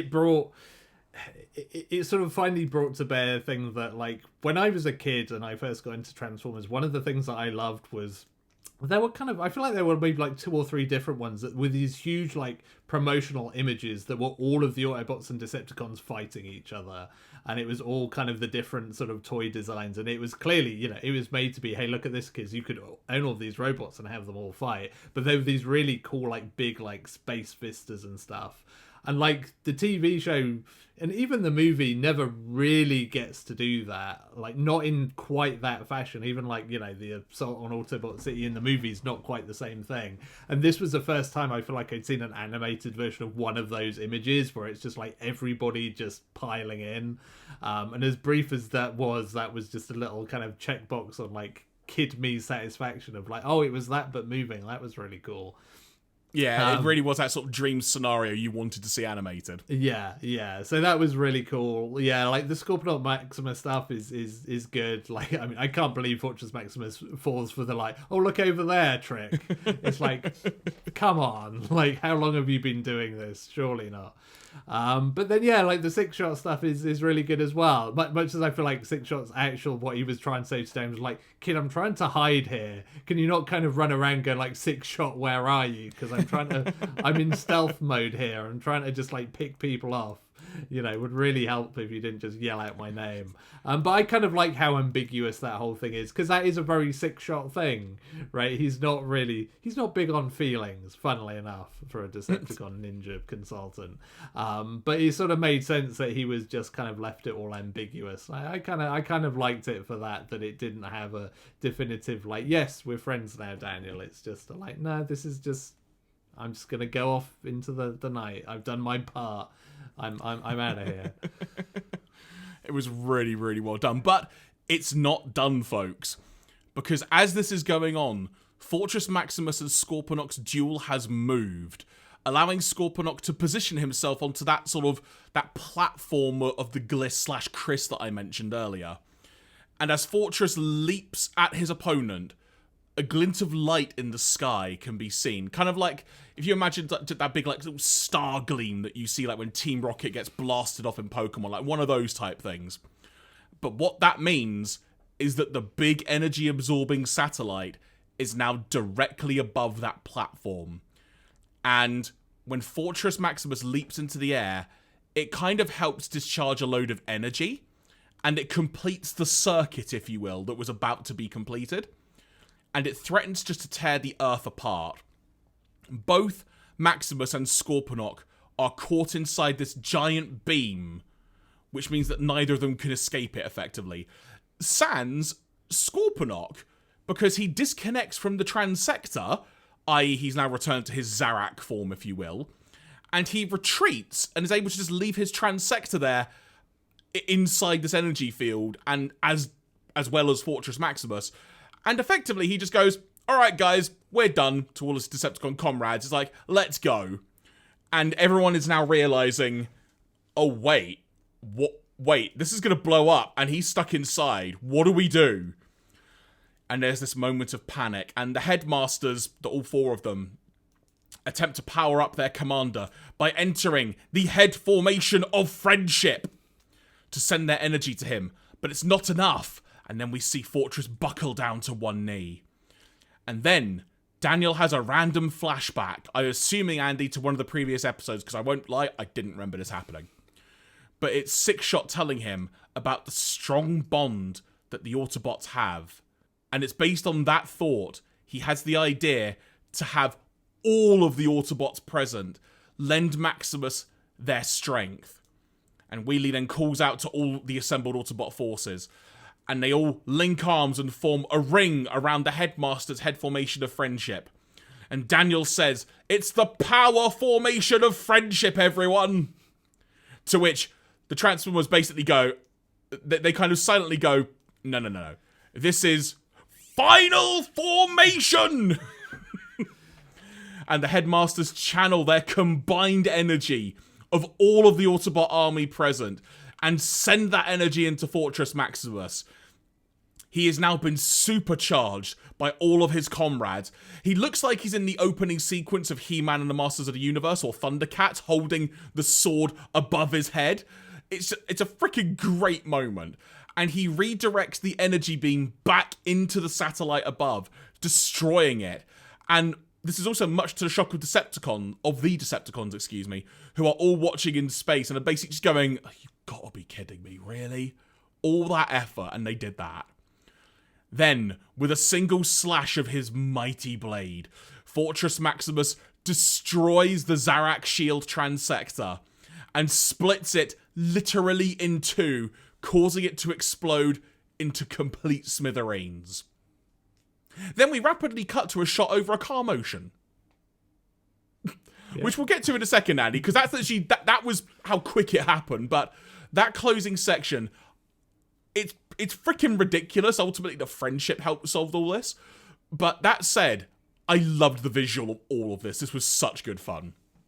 Yeah, I mean, the thing that I found myself kind of getting a bit stuck on is like wondering whether this was like the plan all along when they started kind of planning this series to be like, this is why you have the Fortress Maximus thing, and they just ignore Cerebros, which is kind of like, you know, the Autobot equivalent of Zarak, because this exact moment is like, well, he can't just escape this thing and kind of go do something else, but Zarak can, because otherwise this whole plan wouldn't work. But yeah, I mean, that's the thing. The whole head formation of friendship thing is dumb, and it doesn't really feel like it fits into anything much in the Transformers canon, and then just escalating that into the final formation of friendship, which is no Death Towers, like in terms of names, anything.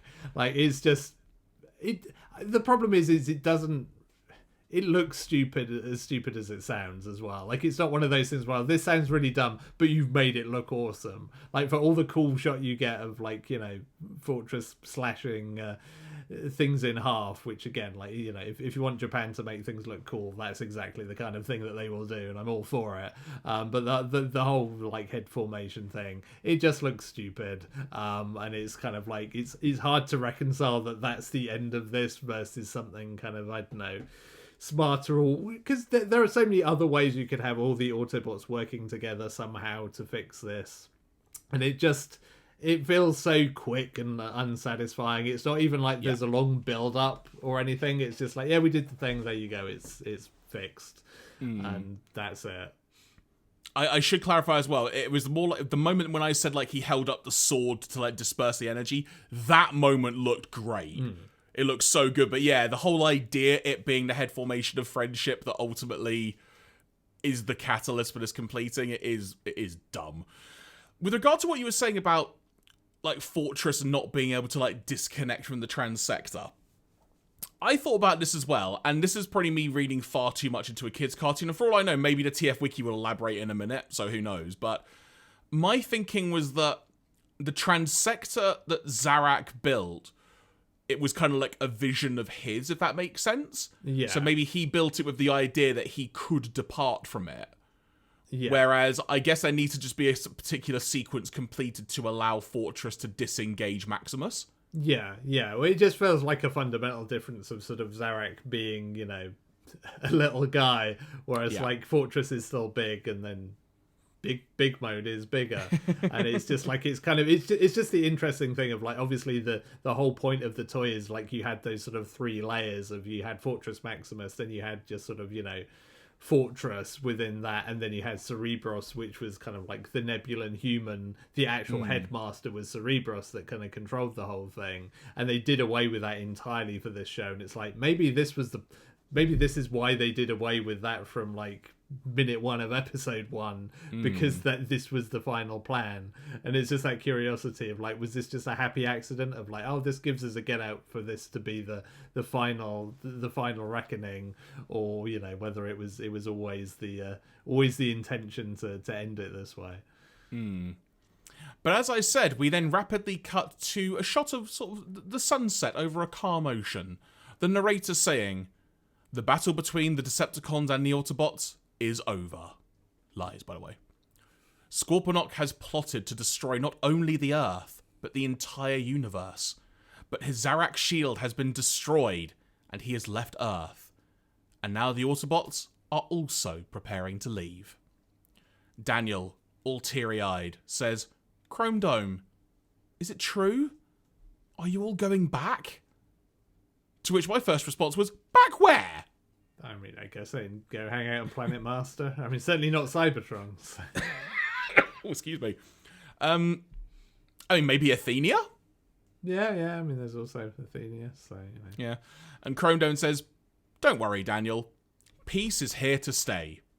Another moment where I just went, lies. Yeah, like, peace is here to stay, but we're not. We're out of here. Roll credits. Fortress then says, we still have work to do making the universe a better place. We'll meet again. And then Spike, who is next to Carly, he puts his hands on Daniel's shoulders and just says, tears don't befit such valedictions. Smile, and let's bid our farewells. And it's just like, all right, Dad, was my reaction. And then Wheelie starts to say, Daniel, take care. And I didn't write all the dialogue down for this, but the farewell between Wheelie and Daniel was really well done. It was just a moment of them basically going, like, take care, hopefully we'll see each other again. And they sort of do, like, the Autobot to human handshake of Wheelie puts his giant hand out, and it's just like one finger, effectively, that Daniel can shake and whatnot. It was a really cool sort of teary moment, if you want. It was a nice little bow on, like, the adventure that they have had together throughout this entire series. Yeah. And I mean, Spike probably thinking, oh, thank God that bad influence is out of my son's life. But off to school! Yeah, well, I mean, I was also expecting when Spike puts his hands on Daniel's shoulder, like, son, got a lot of homework to catch up on. But Dad, I saved the Earth! I mean, that would have been a good final educational moment for the parents at home of, like, see, if you go gallivanting around with the Autobots, you're going to have to go back and do your homework after. And then Battleship Maximus lifts off, and then Daniel starts to cry out his goodbyes, which echo throughout the air as the Autobots vanish into the setting sun. And then, Andy, we hear the opening music play, and we get a creditless version of the opening title sequence to end the series. But no, it's not over, everyone, because just when I thought, okay, they ended with the opening theme, fair, it's a great sequence, and it's cool to actually see a titleless version of it as well. No, they also play the ending sequence, with credits, mind you, but they play the whole ending sequence. So, which, by my count, Andy, that's roughly, another 3 minutes of TV time taken up by this? So no wonder they had to rush the ending. I think that's what compounded my frustration, is the fact that, because I think they're both like 1 minute 20 or so. So that's like 2 minutes 40 that you've lost. And again, I mean, it's the classic, like, anime thing that you'll find is you'll have, like, the end credits will play over, like, stuff happening. Like, the farewell bit is, you have who all the animators are just, like, plastered all over it, which is kind of clunky, but it works. It's effective in terms of fitting more into the runtime. And it felt particularly galling after how crushed, like, even these goodbyes, like, I feel like given a bit more time, there would have been a bit more room here for, like, Wheelie at least, and maybe even the Headmasters to have a bit back and forth of, like, should we stay here on Earth? Because, like, I mean, Chrome Dome was pretty invested in, like, saving the Earth. He seemed to be pretty into it. Like, that would have been an interesting little end to his story, to be like, no, like, I've sacrificed a lot to save this planet ultimately. Maybe I want to stay here and continue to, like, look after it. Or, you could have had Wheelie be like, no, look, Daniel, you're my friend. Like, I want to annoy you forever. So I'm going to stay here and, let's be buddies. And we can go and search the galaxy for six shot, whatever. There are lots of different angles that would have been really interesting as a kind of, like, to be continued. Like, somebody's made a decision that they're going to change something about their lives. But the fact that everyone's just like, no, we're just going to go home, basically. It's just like, oh, it's fine. There's nothing wrong with that. But it doesn't have any particular kind of gravitas or, like, character development in itself. And what I was saying at the beginning of the podcast, and that it felt sort of a bit open-ended, this ending, it didn't feel very definitive, is like, I was expecting Scorponok to be outright killed by the end of this show, as in Zarak. I just kind of thought, with how big of a villain he's been built up as, I feel he just needs to be felled or something, and then maybe by the time we're getting towards the end of the episode, I thought, oh, and then maybe Six Shot will come back in and will end up leading his vision of the Decepticons or something. That's sort of what I had in my head, but there's sort of so much open-endedness to this ending, which I don't know if there's any more, quite frankly. I know, obviously, Super God Master Force was the next series, and that goes in a completely different direction and everything. I don't really know much about Victory, so I don't know if maybe that is a follow-on from this at all, or if that's its own separate entity, but obviously with different characters and stuff. But there is just an element of, you've left this open enough to where you could easily do more. And I think that's kind of one of the big things I'm interested to see if the TF Wiki elaborates on, is what was next. Yeah, because even the suggestion of that, because again, I mean, I think back to kind of the end of season 1 of the G1 cartoon, where it's like, hey, we defeated the Decepticons, they're gone forever, and then you get that almost like, it's not a post-credit scene, but that scene at the very end that just like gives you that hint of like, no, they're not done. And like, I was also expecting, you know, regardless of anything else, maybe something like that of, you know, Zarak just shaking his fist and being like, next time, or whatever, you know, the classic cartoon continuation of like, these characters are still around. And yeah, so I think that's the thing, like all of that stuff feels kind of unsatisfying because you don't get a like, the Decepticons are still kicking around, like as far as the Autobots are concerned, like, yeah, peace now, job done. And you're just like, well, no, not again, if history should have taught us anything, is that the Decepticons will come back at some point in time. And then, yeah, like likewise on the Autobot side, there's not really definitive, like, again, Transformers the movies are really good, like, this marks the end of the Cybertronian Wars. Like, that's a very definitive stop point of, like, this era is over. You know, we've won. And you don't get that kind of finality either. So yeah, it's kind of it feels a bit flat and a bit kind of nondescript. Yeah, which again, folks, we know it's a kids' cartoon, but this is just looking at it as a whole. The other thing as well, Andy, which again I don't know if it's going to come up in a TF Wiki notes or not, but there was a very easy way to shoehorn, Rodimus, Blur, and Cup coming back into that. Have them destroy the satellite.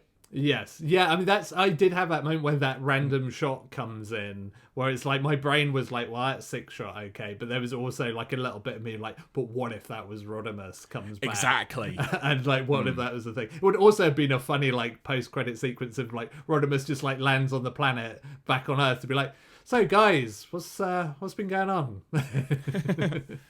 And he's got a beard now or something, you know. Yeah, it's just he looks like Alpha Trion. Yeah, like, did anything much happen while I was away? Roll credits. But that's still, I know we talked about it yonks ago at this point on the podcast when it was in a TF Wiki note, but the fact that he's still in the opening credits as well, that we see after the story's ended, and we don't see Rodimus again. It's wild. It really is. Well, and that was part of the thing, like watching, because I sat and watched through those textless opening credits. Because, like you say, it's kind of cool. But I was also like, again, anime has a thing where sometimes they like to sneak something into the credits and change something. Like, maybe they're going to sneak something in here, like, you know, where, like, I don't know, Scorponok won't be in it anymore. Or, yeah, they'll do something with Rodimus. There'll be something different that will, like, kind of actually bookend the series and be like, aha, something's changed there. But no, it was just the textless opening. So yeah, should we? I'll tell you what. Let's move on to the TF Wiki, and if we've got any other thoughts, we can sort of throw it out after, because this may spark a few more thoughts for all we know. But in terms of there's potentially a lot. Oh, actually, there probably is a lot here. All right. So first of all, continuity notes from the TF Wiki. During the farewell scene between the Autobots and the Witwikis, Fortress declares that he and the Autobots are going to work on rebuilding Mars as one of the many tasks that lie ahead of them. Mars has been destroyed. I mean, it's a big rebuilding job. Yeah. It's like... Fair. Transformers references. The Decepticons all apparently disappeared from Earth back in the Miraculous Warriors Target Masters Part 1 episode, but we only ever saw a small number of them in the intervening episodes. This episode reveals that the characters we have not seen since then, like Scourge, Menasor, and Devastator, have been hiding in Lemuria preparing for Scorponok's plan. Which, I won't lie, I hadn't put 2 and 2 together exactly like that, but reading it like that, that does make perfect sense. Yeah, it all adds up. Animation and technical errors. The map of the world viewed by the Autobots near the start is woefully off. Africa is the size of Australia, and North America is almost as big as Europe and Russia. Greenland appears to be the neighbour of Great Britain too. Again, Spike's map. As Metroplex holds Daniel and Wheelie in his hand is off-model. His antennae appear to be freestanding instead of actually attached to his sides, and the slot on his forehead is red, and the cheek lines extend right up his forehead. The animators had it rough, alright? When Fortress Maximus lifts the Master Sword after striking, the lowest segment of the blade has orange and yellow stripes it's never had before. These details are on the toy sword, but they've not appeared before in the cartoon until now. That is a proper deep cut reference there, isn't it? Blimey. Yeah. It's kind of a weird, like, these are the kind of strange into the weeds things that I get really fascinated about, as to, like, whether this was just a cut of animation where someone didn't have, like, the character reference designs but had a picture of the toy and was like, oh, okay, yeah, I'll just do it from that, it's fine. Or whether there's, like, something deeper at work there. Because this is the sort of, like, weird, boring, like, animation studio workplace stuff that I live for, of just, like, yeah, how did that actually happen? Because that's not even a just, like, it's the opposite of, like, oh, somebody forgot to put something in. It's like they've added something that was clearly not in the character reference sheets. So why did that happen? Continuity errors. The Queen World, the cruise liner, was marine blue in part 1, but in this episode it's pale purple. They probably had to repaint it when they put it back together from being thrown across the ocean, I imagine. Exactly right. It seems there were a few crossed wires regarding the Decepticons' attacks last episode. Here, the injured Carly is seen being carried off the Kreen World luxury liner, except that she was hurt in the plane crash caused by the energy discharge from the Death Towers, and the Queen World sank as a direct result of the Decepticon attack. Whoops! Yeah, I did get confused as to why she was there and not somewhere else. But... Oops. Despite it seeming very much like Six Shot killed them last episode, knocking off their heads with wires and circuits lying all over the place, Wingspan and Pounce are up and about with no ill effects here whatsoever. Yeah. I mean, I don't know. They rebuilt Soundwave as Sound Blaster. I'm surprised they didn't just come back with different names. As in the Master Sword is in Danger episode, Scorponok's smaller form is depicted as tiny compared to the other Decepticons, whereas he's usually about the same size as Six Shot. Actually, a fair point now they bring that up. That the sizing was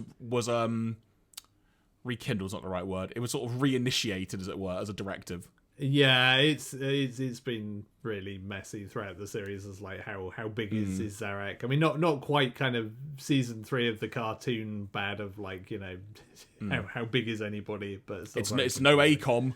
No, it is no ACOM.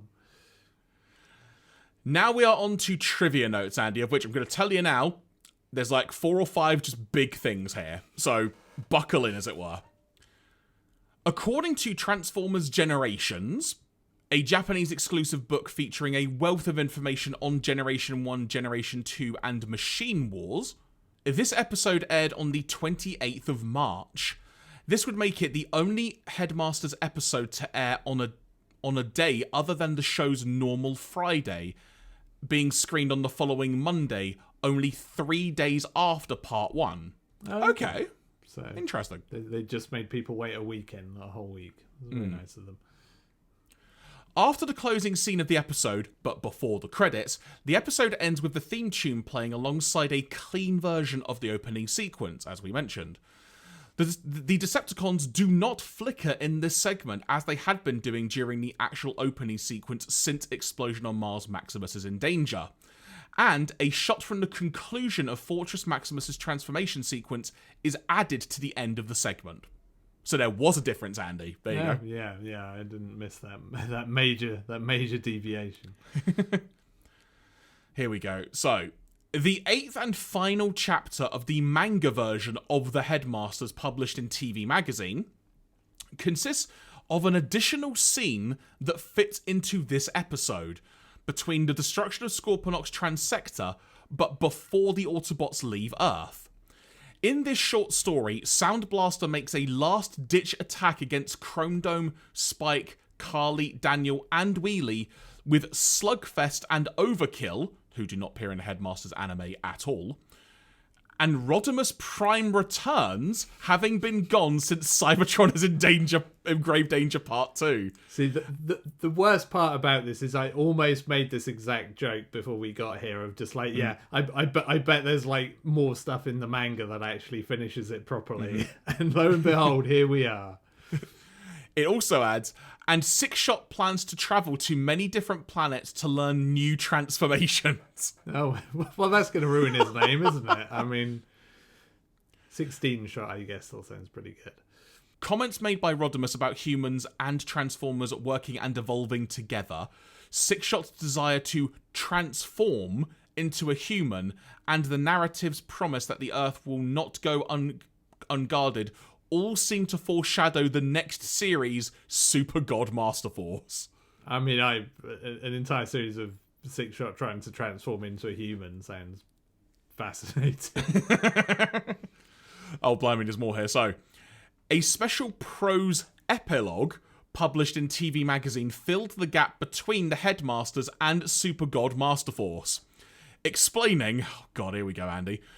Explaining that after the events of this episode, the conflict shifted to a space-based war between the two sides, involving exchanges between Char, that's a Gundam character, between Char and Athenia. The advanced technology of Planet Master formed the backbone of this conflict, but the destruction of the space bridge, back in the episode Daniel faces his biggest crisis ever, meant that transport to and from Earth was severely limited. Hence the large role played by humans in the next series, Super God Master Force. That's a lot to unpack there. Yeah. So the conflict continued in space between Autobots and Decepticons, but mainly involving battles on Char and Athenia. Fine. Then the advanced technology of Planet Master formed the backbone of this conflict. That makes sense. And basically, because the space bridge didn't exist, it meant they couldn't get to and from Earth. So that's why Super God Master Force is the series it is, basically. Yeah. That makes sense. We got there in the end. Right, here's another note. So, the Latin American dub for this episode is just crazy. It's as if the voice actors thought that nobody was watching the show anymore, since they used the opportunity to have everybody either making jokes or acting out of character, like Weird Wolf being weird for once, even breaking the fourth wall when mentioning staff from the dubbing studio. Also, the narrator changed his voice from an energetic person to an old one. Of course, there were people seeing this show, and still seeing it through Master Force and Victory. At least they didn't make Wheelie rhyme. I mean, that sounds a lot like they just hadn't been paid by that point, and they were just like, screw it, let's have some fun with this. So, foreign localization. In Italian, this episode was known as The Last Battle on Earth.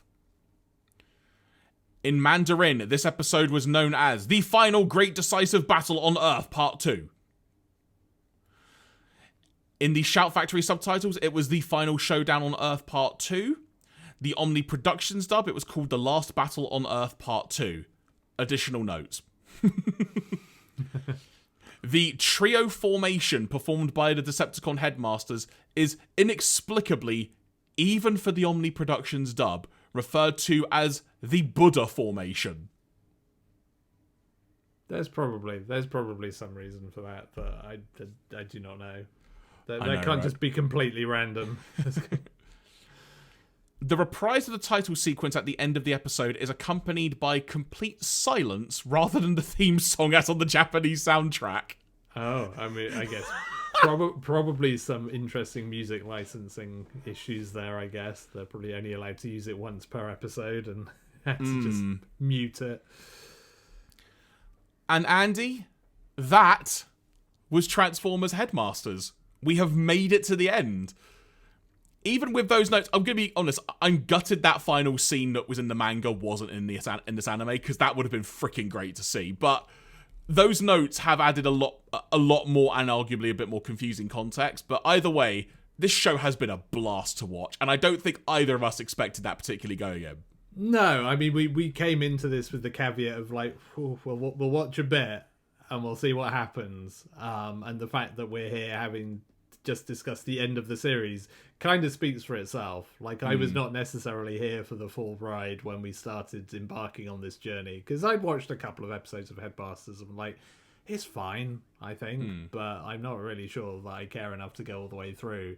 And yeah, it's genuinely been full of surprises. I think because it has a very kind of Japanese kind of style to it compared to, again, we've talked about this before, versus the kind of the syndication requirements of a US cartoon where everything has to stand alone and you can get away with the odd two-parter and that's about it.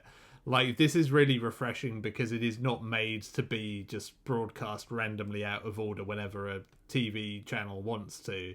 It is made to be a continuous story, and that really benefits it because you have a lot more room to build on things week by week. Even when you're going a little bit monster of the week, you can have little things that point into the broader narrative, and that really helps it to be confident and to do things that the series otherwise wouldn't. Like, because if you've got like a syndicated show, you can't blow up Cybertron halfway through, because that makes no sense, because then you can't just have like, well, why is Cybertron suddenly not even referred to in all these episodes? Whereas here you can, although arguably even then that's still a really brave thing to do, to blow up the home planet that's been like the origin of this entire story. And that's, I think, the other thing that really stands out to me about this show is that it is very kind of brave and kind of sticks its flag in terms of what it wants to be. Like, it kills off major characters without a second thought. It blows up entire planets and is just like, what of it? And that's what made it kind of an interesting watch, because it became unpredictable. Like, once you've blown up Cybertron, it's like I said going into this finale, nothing is off the table. Like, if this series had ended with Earth being blown up, I would have been like, yeah, that's totally on brand for this show. Yeah. And so, you know, that makes it really compelling, because you're never quite sure what it's going to do, and it doesn't have that traditional cadence of like, well, you kind of know how every episode or every storyline of Transformers is going to end. And this never felt like that. So, yeah, it was a really, you know, it had its weak moments, but overall, it's a really good show. Yeah, and you talked about the unpredictability of it, even going to characters just leaving, dying, quite frankly. You mentioned Cybertron being blown up. I mean, heck, your reaction when I told you that, like, the next episodes we'd be talking about, it had Target Masters in the title, your eyes just went, wait, what? Yeah. Because we didn't know they were coming. It was just so unexpected. Yeah, we even had the Battle Beasts. Right? I'll never get over the fact that the Battle Beasts were in this show randomly.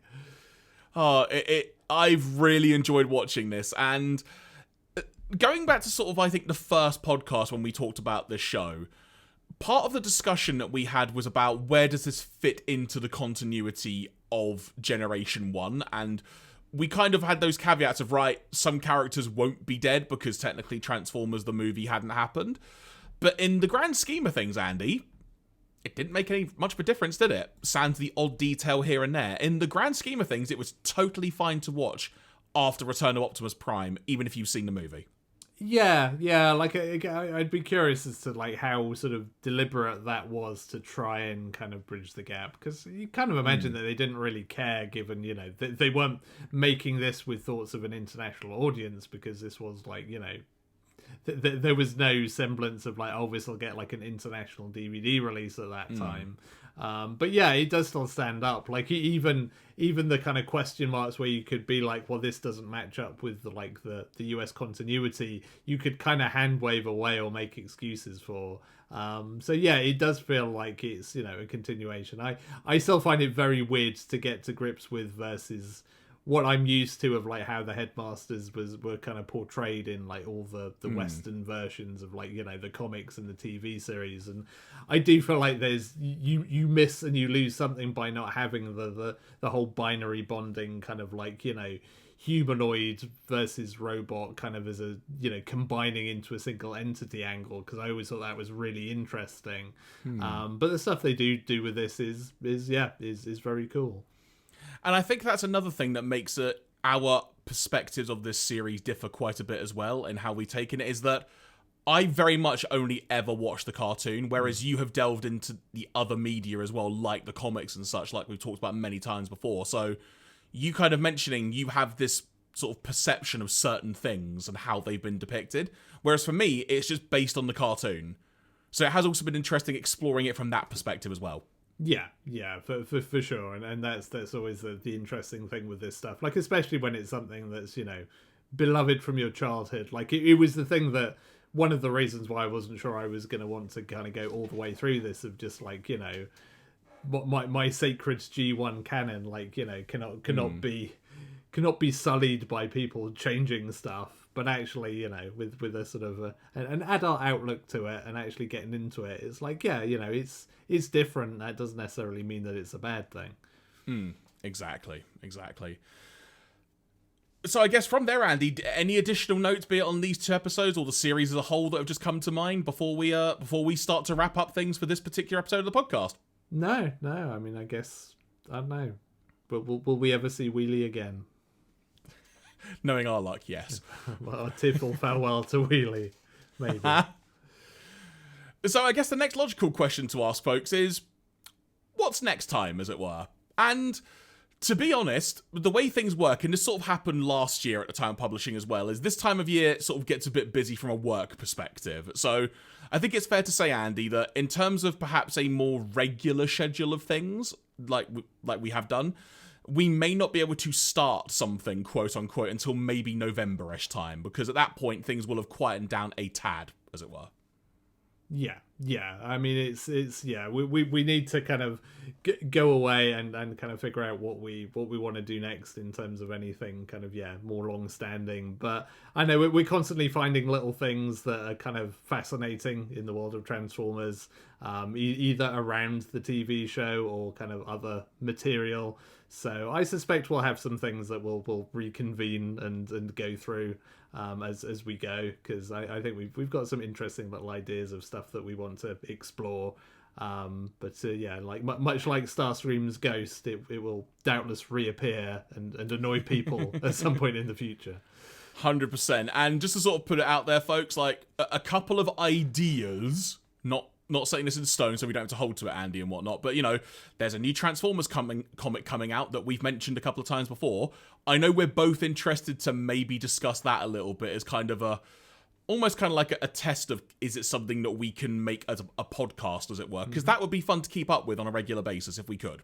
Yeah, I'm really interested to see what that is gonna look like as kind of, you know, a new stable for the Transformers comics, as I've talked about far too much on this podcast. You know, I'm a big fan of the original Marvel UK comics, and it's been really interesting seeing sort of the evolution of like, you know, Transformers in comic form through the sort of, you know, the IDW and Dreamwave years. So it'll be interesting to see that in some new pairs of hands.